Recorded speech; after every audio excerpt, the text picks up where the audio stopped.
உங்களுக்கு நாட்டின் பொருளாதாரத்தை கணக்கிடுவதற்கு மிக முக்கியமான குறியீடாக விளங்கக்கூடிய மனித வள மேம்பாட்டு குறியீடு, அதாவது ஹியூமன் டெவலப்மெண்ட் இண்டெக்ஸ் என்ற ஒரு குறியீட்டை பற்றி உங்களுக்கு தெரியுமா? பாகிஸ்தானின் முஹகப் உல்-ஹக் என்ற ஒரு மிகச்சிறந்த பொருளாதார அறிஞரால் அறிமுகப்படுத்தப்பட்ட குறியீடு தான் மனிதவள மேம்பாட்டு குறியீடு என்ற ஹியூமன் டெவலப்மெண்ட் இண்டெக்ஸ். சரிங்களா?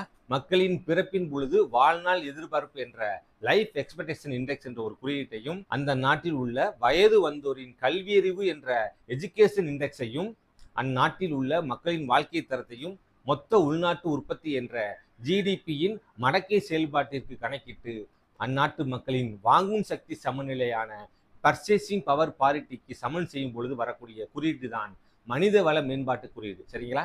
இந்த மனித வள மேம்பாட்டு குறியீட்டிற்கான சூத்திரம் என்னவென்றால் cube root of life expectancy index into education index into income index. சரிங்களா?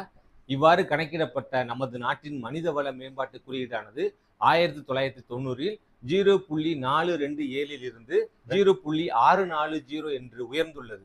இதன் அடிப்படையில் நமது நாட்டின் மனித வள மேம்பாட்டு குறியீடானது கிட்டத்தட்ட 50% உயர்வடைந்து நமது நாட்டின் மக்களின் வறுமையை போக்கி அனைவரது வாங்கும் சக்தி சமநிலையை உயர்ந்துள்ளது என்பதை குறிக்கும் குறியீடாக உள்ளது இந்த குறியீடு. சரிங்களா?